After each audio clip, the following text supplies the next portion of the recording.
Now, part two was a request for eyebrows. Now, I've already plucked and groomed mine today, so the shape is there. How I do that is I take it's a mascara, or it looks like a mascara wand, really, but it's for your eyebrows. So if you ever see a brush kit and you're like, huh, what is this for? It's for your eyebrows. So I brush them upward, and any extra, I've already done this already today, so you're not going to see, but any extra hairs that come up and stick up too high, I trim with just a little pair of cuticle scissors. So it doesn't have to be scary. You just go ahead and you just trim whatever goes above, and then we're good to go from there. Now, as far as eyebrow pencils are concerned, I find they get really dark really quickly. So I highly recommend a matte brown color.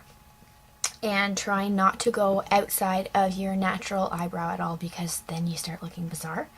So this is for Jessica this week. I have a angled brush. I use it for eyeliner, or you can use it for eyebrows. And I want to try it out with this color today. It's called Teddy Bear by Too Faced. So it's just this light brown color here. Because as you can see, my eyebrows are dark, but there's a lot of hollow spots in there, as you can see. So if we go in, and we're just going to lightly fill in, very lightly, with the eyeshadow. Just lightly. And as you can see already, this area that's really sparse right here is already starting to stand out a little bit, but not too much, because we're not saturating the hair with pigment. And we're just gonna continue that. And you're just gonna add little teeny tiny bits at a time as you decide what you want them to look like. And see, mine taper off really thin at the end here, so if I wanted to, I could go in from this side. Just, I like going against the hair and then with the hair. So you're getting the product on and then smoothing it out. So you can see there's not a whole ton of difference between filled in eyebrow and not filled in eyebrow. You can see how just slightly more defined it is, and it's a little bit of a darker color. And this bit right here is a little more filled in.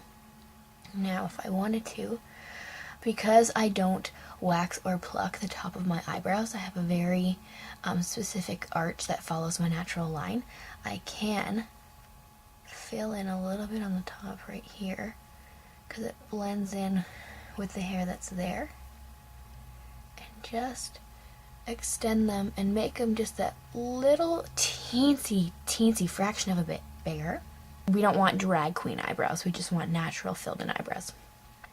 Now if you over define, you can always start over. Get some makeup remover, wipe it off, start again.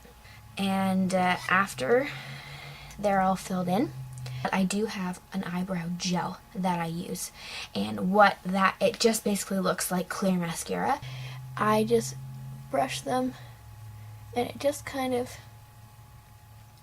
puts them back into a nice shape in place after playing around with them. It just sets it in and keeps the color on, and then it won't go anywhere. I do hope that helps, and I do hope that you can see that little bit of a difference.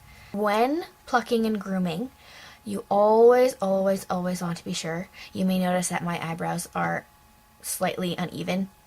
It is almost next to impossible to have both sides of your face completely symmetrical, but if you're ever tweezing them on your own, I never, ever, I take my tweezers and I line up the corner of my eye with the edge of my eyebrow, and I never tweeze past that line right there. As soon as you start going further, it makes your eyes look further apart, and it kind of gives you this really wide forehead look, and I don't like the way that looks. I don't pluck the top because, as you can see, I don't know if you can, there is hair right above there, but as soon as I get rid of that, it changes the shape of the eyebrow, and I like having the high arch, how it goes up and then down. And then on this side, I have a tendency to overpluck this corner right here all the time, and I have no idea why, and I always say, Angie, you gotta stop doing that, but at the end of a tweezing session, I always seem to have a little bald spot right there. So I guess remember this angle of the eye right here that goes up, and when we were doing the darker shadow over here, if you see where that line goes up, it should, give or take a little bit, it should be around this area right here. You don't want to overpluck and make them like teeny tiny little guys. There we go, a little bit of eyebrow 101.